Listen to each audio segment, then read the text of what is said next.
Swastiastu, Assalamualaikum warahmatullahi wabarakatuh, Shalom Namo Buddhaya, salam kebajikan dan salam sejahtera bagi kita semua. Perkenalkan, nama saya Nurse Igusti Ayu Pramita Resti, Sarjana Keperawatan dan Magister Keperawatan. Saya merupakan salah satu staf dosen di program studi Sarjana Keperawatan dan Pendidikan Profesi Nurse Fakultas Kedokteran Universitas Udayana Provinsi Bali. Pada kesempatan yang berbahagia ini, saya akan menjelaskan salah satu mata kuliah yang saya ampu, yaitu Keperawatan Kesehatan Reproduksi.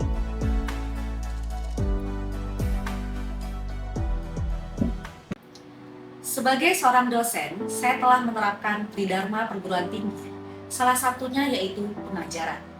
Sistem pengajaran yang saya anut yaitu sistem DIA, yaitu singkatan dari Delivery, Interaction, dan Assessment.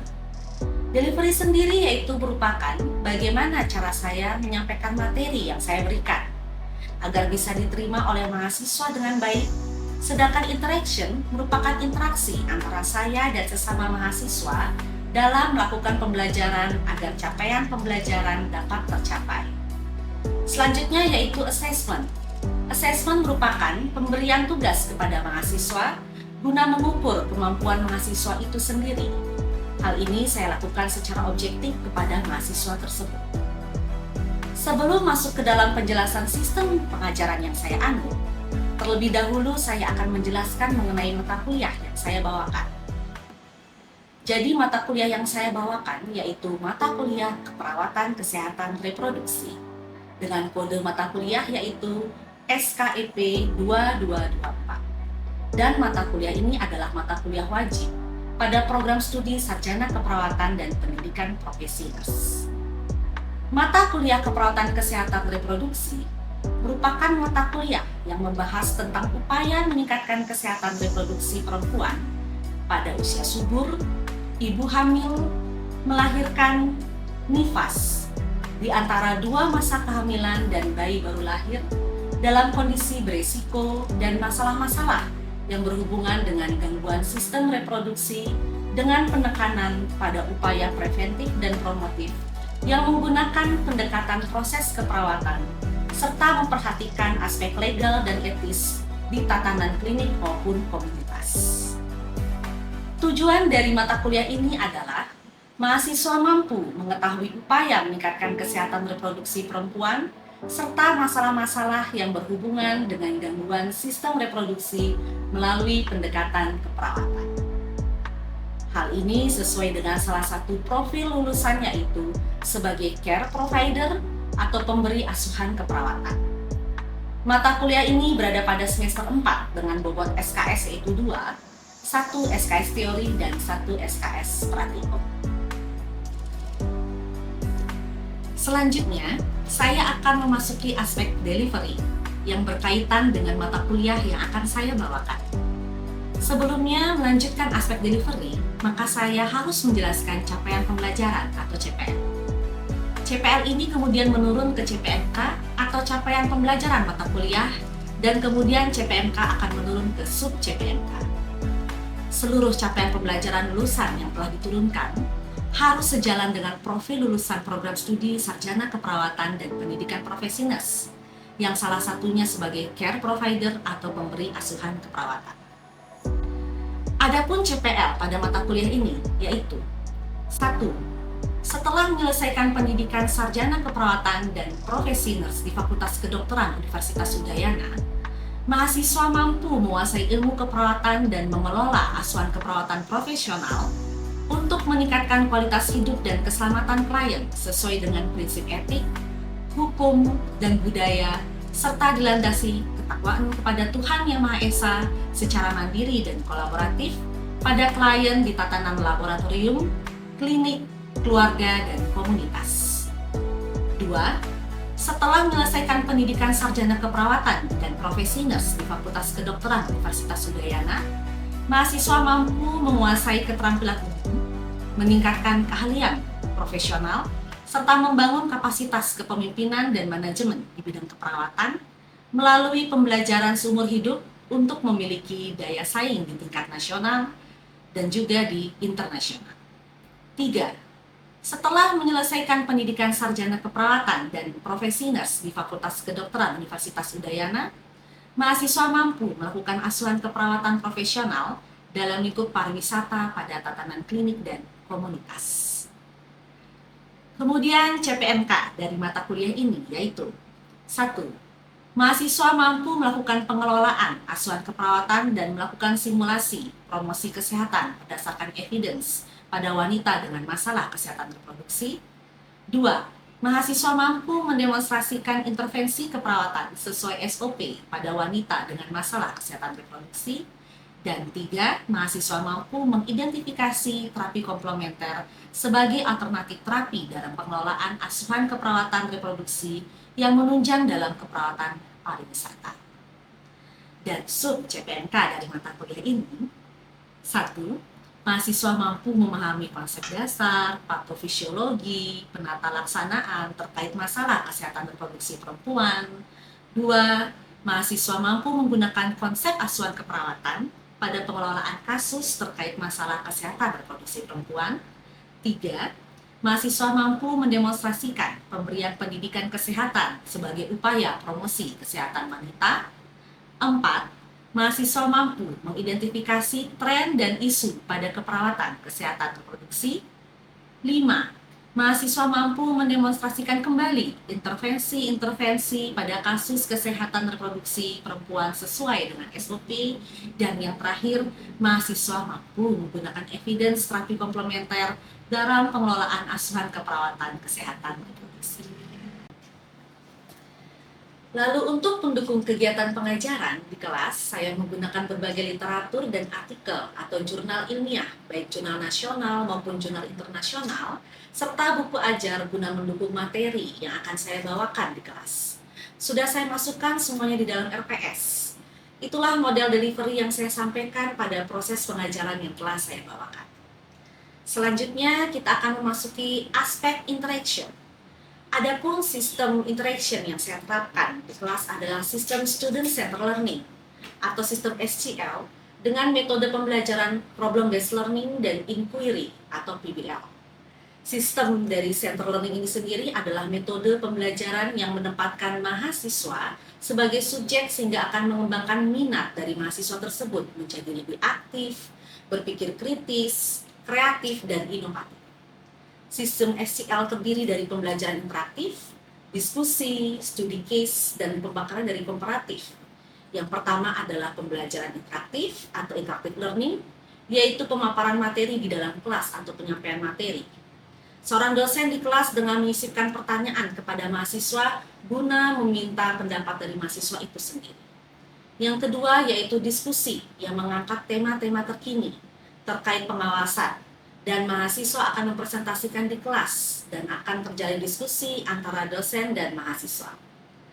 Mahasiswa satu dan yang lain akan saling melatih dan berpikir kritis. Yang ketiga yaitu case study. Selanjutnya pada metode problem based learning adalah pembelajaran yang berbasis masalah, yaitu jenis model pembelajaran yang melibatkan mahasiswa dalam suatu kegiatan atau proyek untuk menghasilkan suatu produk dengan mengambil kasus-kasus terkait keperawatan kesehatan reproduksi. Contohnya, tentang bagaimana upaya preventif dan promotif masalah kesehatan reproduksi. Output dari laporan ini adalah berupa laporan yang nantinya dipresentasikan di kelas atau secara daring ataupun luring. PBL diimplementasikan di MK Keperawatan Kesehatan Reproduksi untuk melatih mahasiswa dalam berpikir kritis, keterampilan pemecahan masalah, kemudian peroleh pengetahuan dan konsep esensial dari mata kuliah ini. Selama perkuliahan juga akan saya bahas beberapa hasil penelitian dan pengabdian saya yang terkait dengan mata kuliah, dengan harapan untuk mempermudah mahasiswa memahami aplikasi ataupun implementasi materi dari perkuliahan. Adapun platform yang saya gunakan untuk mendukung pembelajaran mengajar saya di kelas, yaitu sarana pembelajaran online, artinya secara hybrid, melalui aplikasi Webex dan Online Academic Service for Learning atau OASE, yakni Platform Learning Management System LMS untuk melaksanakan pembelajaran asinkron layar yang sudah disediakan oleh Universitas Udayana, yang mana dalam OASE ini bisa diakses dimanapun dan kapanpun. Dan dalam platform OASE tersebut sudah berisi dengan profil mata kuliah, deskripsi mata kuliah, rencana pembelajaran semester, kontrak perkuliahan, materi perkuliahan, video pembelajaran, serta kuis dan mengumpulkan tugas. Bahkan berdiskusi dan ujian juga dapat menggunakan platform tersebut. Itulah model interaksi yang saya bawakan di dalam kelas. Selanjutnya kita akan memasuki aspek assessment. Aspek assessment yang saya lakukan yaitu penilaian kepada mahasiswa secara objektif untuk mengukur kemampuan mahasiswa itu sendiri dengan kategori. Yang pertama yaitu aktivitas partisipasi sebesar 10%, hasil proyek sebesar 45%, kognitif atau pengetahuan di mana ada kuis 5% dan juga ujian akhir yaitu 40% sehingga totalnya adalah 100%. Adapun poin-poin penilaian yang saya terapkan telah saya sampaikan pada saat kontrak perkuliahan sebelum perkuliahan dimulai. Hasil asesmen yang telah saya lakukan diharapkan mahasiswa dapat mengetahui proses penilaian yang saya lakukan secara objektif kepada mahasiswa itu sendiri untuk mengukur kemampuannya secara mandiri. Demikian pemaparan ketiga aspek yang saya terapkan dalam proses pengajaran, yaitu delivery, interaction, dan assessment. Selanjutnya, saya akan menampilkan proses pembelajaran yang saya lakukan secara luring atau saya bawakan langsung, yaitu pada mata kuliah keperawatan kesehatan reproduksi dengan topik yaitu konsep dasar kesehatan reproduksi. Selamat menyaksikan, terima kasih. Om Santi, Santi Santi Om. Wassalamualaikum warahmatullahi wabarakatuh. Dan salam budaya, salam sejahtera untuk kita semua. Ya baik, selamat pagi adik-adik semua. Selamat pagi. Senang berjumpa kembali ya dengan saya. Saya di sini Nurse Gusti Ayu Pranita Resti. Hari ini adalah pertemuan pertama kita ya untuk mata kuliah dari kesehatan reproduksi ya. Jadi mata kuliah keperawatan kesehatan reproduksi ini akan ditempuh adik-adik nantinya ya, di mana terdiri dari 2 SKS ya. Jadi ada 1 SKS teori dan juga 1 SKS praktikum. Ya. Nah, adik-adik semuanya, ini adalah pertemuan pertama kita untuk mata kuliah ini. Kurang lebih nanti saya akan memberikan beberapa hal ya untuk adik-adik ketahui terkait konsep dasar dari kesehatan reproduksi. Ya. Nah, kurang lebih selama pertemuan ini saya minta adik-adik untuk mengikutinya dengan baik ya. Jadi nanti akan ada juga interaksi dan tentunya akan ada evaluasi setelah dari perkuliahan ini. Nah, sebelumnya dari konsep dasar kesehatan reproduksi ini merupakan hal awal ya yang harus kita ketahui pada mata kuliah keperawatan kesehatan reproduksi. Adapun tujuan pembelajarannya, hanya adik perlu ketahui ya. Jadi ada 4 hal yang akan adik-adik dapatkan dari topik hari ini. Yang pertama yaitu adik-adik bisa memahami ya tentunya pengertian, tujuan, sasaran dari kesehatan reproduksi itu sendiri. Kemudian yang kedua, di sini adik-adik bisa memahami faktor yang mempengaruhi dari kesehatan reproduksi serta hak-hak reproduksi. Kemudian yang ketiga, adik-adik mengetahui ruang lingkup dari kesehatan reproduksi serta masalah-masalah pada kesehatan reproduksi. Yang terakhir ya, adik-adik di sini mengetahui indikator kesehatan wanita khususnya dalam kesehatan reproduksi. Ya, jadi ini adalah 4 hal yang nanti akan adik-adik ketahui selama perkuliahan tatap muka pada hari ini. Nah, ada pun juga referensi yang digunakan. Ya, jadi ini untuk adik-adik ketahui ya, bahwa dalam konsep dasar kesehatan reproduksi, referensi yang digunakan sudah terbaru yang saya masukkan. Ya, referensi di sini ada buku ajar, ada jurnal. Tentunya ada beberapa buku ajar yang saya buat ya. Jadi adik-adik nanti bisa mendapatkan buku ajar tersebut ya di perpustakaan atau dalam bentuk e-perpus. Semuanya kan di sini sudah punya akses ya pada iMissue ya. Ya. Jadi pada iMissue di sana ada e-perpus, adik-adik bisa melihat buku ajar yang saya tulis yang ada hubungannya dengan perkuliahan pada hari ini. Sebagai contoh saya bawakan di sini ya untuk salah satu bukunya. Jadi di sini saya nanti akan membahas tentang konsep dasar dari reproduksi, ya. Tentunya salah satu referensi yang digunakan adalah kesehatan reproduksi pada masyarakat.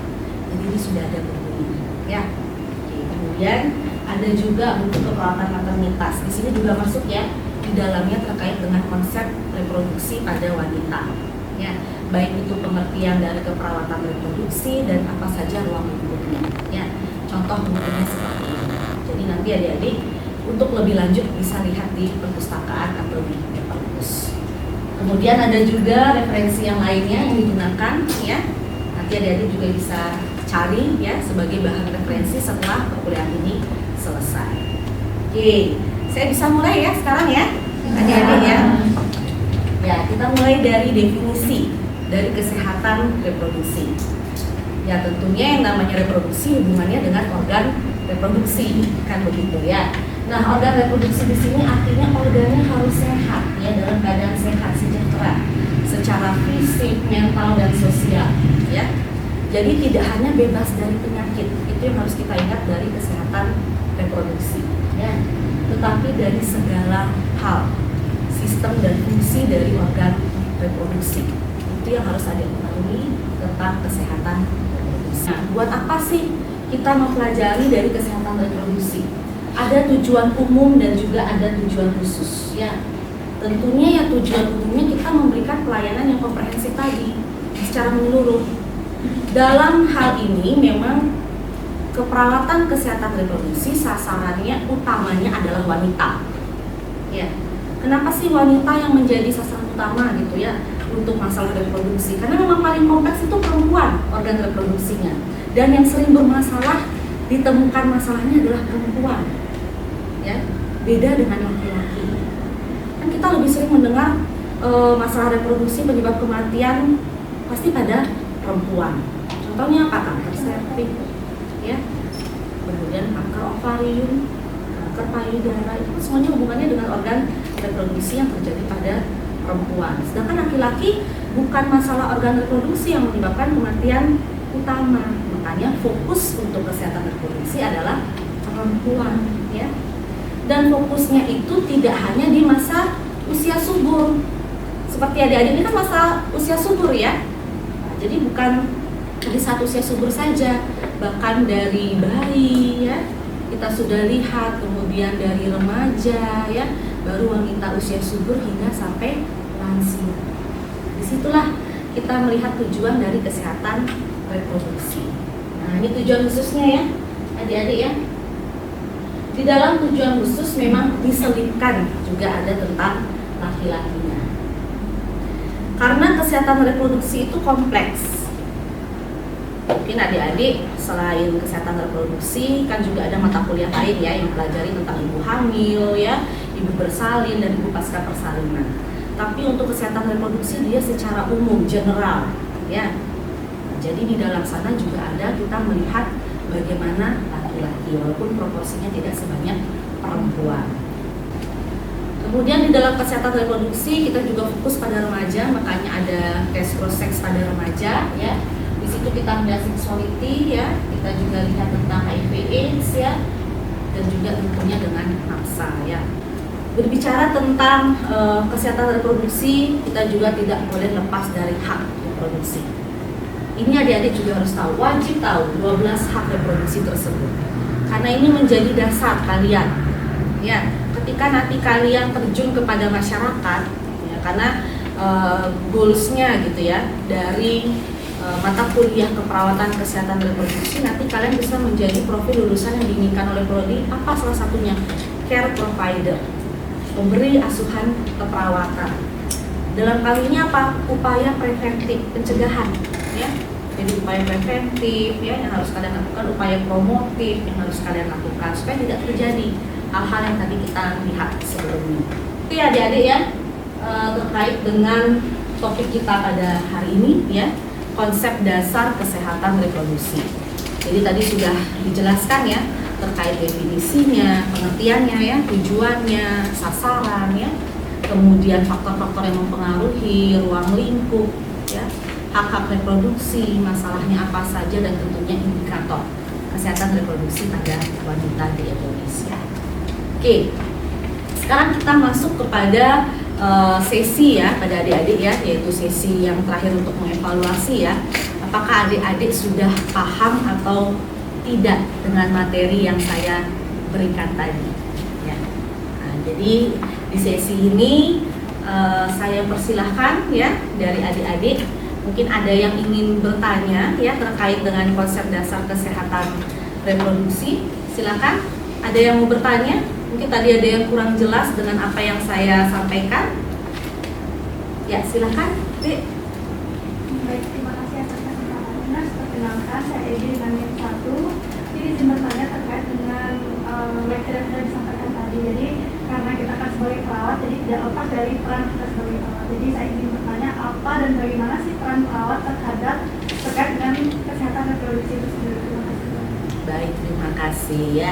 Bagus ya pertanyaannya ya. Jadi pertanyaannya mengenai peran perawat ya pada kesehatan reproduksi. Ya, betul. Apalagi adik-adik di sini kan calon perawat ya. Wajib tahu nih, dan tadi kok sepertinya belum dijelaskan perannya apa sih nanti kita sebagai seorang perawat pada kesehatan reproduksi. Tadi saya sudah dapat menyinggung sedikit ya. Profil lulusan prodi kita apa salah satunya? Care provider, care giver ya, jadi sebagai pemberi asuhan keperawatan. Itu sebagai salah satu peran utama pada kesehatan reproduksi. Tentunya di sini ketika ada masalah kesehatan reproduksi, kita memberikan asuhan keperawatan. Mulai dari mana? Dari pengkajian, kan gitu ya adik-adik ya. Kemudian adik-adik menganalisis data, mendiagnosis ya, diagnosis keperawatan ya, kemudian intervensinya apa, memberikan implementasi dan juga evaluasi ya. Ketika ada pasien dengan masalah reproduksi ya, mungkin contohnya salah satunya ibu hamil dengan preeklamsi, itu kan termasuk masalah kesehatan reproduksi pada ibu hamil. Kalian sebagai perawat yang bertemu di rumah sakit ya, paling pertama adalah memberikan asuhan keperawatan. Itu tugasnya pertama, peran. Yang kedua apa? Edukator ya. Jadi memberikan informasi atau pendidikan kesehatan. Boleh upaya pencegahan ya kan? Boleh upaya pada saat perawatan atau upaya pada saat rehabilitasi. Ya. Di situ memberikan informasi-informasi terkait kesehatan reproduksi. Masuk juga kan tadi di hak-hak reproduksi ya, pemberian informasi ya. Apapun itu topiknya. Kalau tadi misalnya tentang preeklamsi, ibunya datang dengan hamil preeklamsi, kasih dia informasi tentang preeklamsi itu apa, cara pencegahannya bagaimana. Itu sudah 2 ya. Kemudian apalagi bisa, sebenarnya banyak ya adik-adik ya, peran perawat ya yang bisa dilakukan dalam kesehatan reproduksi ya, sebagai konselor ya, konseling ketika ada yang curhat begitu ya, atau dia ingin konsul ya terkait dengan masalah reproduksi yang dialami, biasanya remaja mungkin lebih seperti itu ya, konsul ya. Silakan, tugas adik-adik sebagai konselor ya. Advokator juga masuk, bisa di sana bagaimana kalian melindungi hak-hak reproduksi dari pasien kalian. Contohnya apa? Pasien dengan kekerasan seksual ya. Kalian di situ sebagai perawat yang bertemu dengan kasus seperti itu, kalian harus sebagai saksi ya. Apalagi kalian yang di sana melihat bagaimana tanda-tanda kekerasannya ya. Jadi sebagai advokator banyak sekali ya deh ya. Fasilitator juga bisa ya, merujuk misalnya ke dokter spesialis jika tidak bisa ditangani ya. Researcher, peneliti juga ya, jangan lupa ya. Kita juga harus sebagai generasi perawat berikutnya itu harus update penelitian kita, harus di-upgrade dan di-update kan gitu ya. Jadi teliti lagi apa saja sih masalah-masalah reproduksi yang terjadi di masyarakat, apa saja sih peran yang bisa dilakukan. Sudah jelas ya Di Edi ya? Kira-kira ada yang mungkin kurang jelas dengan jawaban saya? Ya, tepuk tangan dulu deh buat Edi. Sudah mendengar dengan baik sampai akhirnya ada pertanyaan yang ingin ditanyakan. Oke, mungkin karena waktunya tidak begitu banyak, sekarang saya boleh yang bertanya kepada adik-adik? Boleh. Oke, saya punya satu pertanyaan sih, gampang sebenarnya. Kalau misalnya kalian sudah menyimak dari tadi, pasti bisa menjawab pertanyaan saya. Pertanyaan saya adalah terkait dengan masalah reproduksi. Nah, ada yang bisa menyebutkan, mungkin saya cuma minta 3 saja. Masalah reproduksi pada wanita apa saja? Silakan, mungkin ada yang bisa angkat tangan. Saya persilakan. Oke, baik, silakan Dek, bisa berdiri. Sebelumnya selamat pagi Mbak. Perkenalkan saya Cynthia. Jadi izin menjawab Mas untuk 3 masalah kesehatan reproduksi. Itu yang pertama, tadi juga sudah disampaikan berulang kali, penyakit menular seksual, terutama pada remaja, mungkin yang kurang diberikan edukasi karena faktor-faktor yang sudah dijelaskan tadi juga. Kemudian komplikasi kehamilan, misalkan preeklamsi, dan yang terakhir juga berisiko kanker, terutama pada lansia seperti kanker ovarium dan juga kanker cervix. Mungkin sekian. Betul, 100 tepuk tangan. Saya nggak ngajak ya, kalau ada hadiah bisa langsung dikasih ya. Jadi sekarang hadiahnya aplaus aja dulu, kan begitu ya. Bagus ya jawabnya Cynthia ya. Nah, tadi ya itu 3 ya, tapi sebenarnya masih banyak lagi yang lainnya. Seperti tadi di slide saya kan banyak ya, tidak hanya pada remaja, tidak hanya pada ibu hamil, tidak hanya pada lansia ya. Nah, jadi pada wanita usia subur pun juga ada ya, pada anak-anak pun juga ada ya. Jadi masalah reproduksi apapun yang berhubungan dengan organ reproduksi dan efek sampingnya masuk masalah ya. Nah, dengan begini saya rasa adik-adik semua sudah paham dengan apa yang tadi saya sampaikan ya, selama kurang lebih tadi ya, dari mulai definisi dan sampai selesai. Tadi ada yang bertanya dan juga sudah ada yang berhasil menjawab dari pertanyaan saya. Kira-kira sudah cukup adik-adik, apa ada yang ingin ditanyakan lagi terkait perkuliahan saya? Cukup? Cukup, baik, karena waktu juga sudah habis ya, sesuai dengan kontrak kita tadi di awal ya. Nanti akan ada pertemuan-pertemuan lagi ya adik-adik ya selanjutnya di mata kuliah keperawatan kesehatan reproduksi ini ya. Nah, tetapi adik-adik mungkin harus selalu diingat ya, bahwa jangan sampai lupa ya, kalau kesehatan itu bukan pilihan tetapi keharusan untuk diperjuangkan. Nah, ini sedikit kata-kata penutup untuk perkuliahan kita ya. Jadi kesehatan reproduksi juga seperti itu ya. Kesehatan reproduksi itu bukan pilihan tetapi harus diperjuangkan ya. Jangan sampai nanti kalian memiliki masalah reproduksi, kalian merasa sudah pilihan saya menikah dini. Kalau sudah tahu itu berisiko ya diperjuangkan dong supaya sehat. Nah, itu ya sebagai contohnya. Setuju nggak? Setuju. Ya. Nah, kemudian yang terakhir, health is a relationship between you and your body. Nah, jadi yang namanya kesehatan itu ya adalah sebuah hubungan, cuma kalian dengan pacar kalian ya, tapi hubungan bagaimana kamu dan badan kamu. Jadi kalau kamu sendiri bisa merawat badan kamu dengan baik, maka kamu akan sehat. Jangan nyuruh orang lain yang merawat badan kamu, itu salah besar ya, tapi harus dari diri kalian sendiri. Begitu juga dengan kesehatan reproduksi. Jika ingin sehat secara kesehatan reproduksi, adik-adik harus sayangi organ reproduksinya, jaga dengan baik organ reproduksinya, jangan sampai nanti malah muncul masalah-masalah organ reproduksi. Oke, sekian dari saya adik-adik semuanya ya, silakan nanti bisa kita ketemu kembali pada pertemuan-pertemuan selanjutnya. Terima kasih banyak ya adik-adik, selamat pagi dan silakan melanjutkan aktivitasnya. Terima kasih.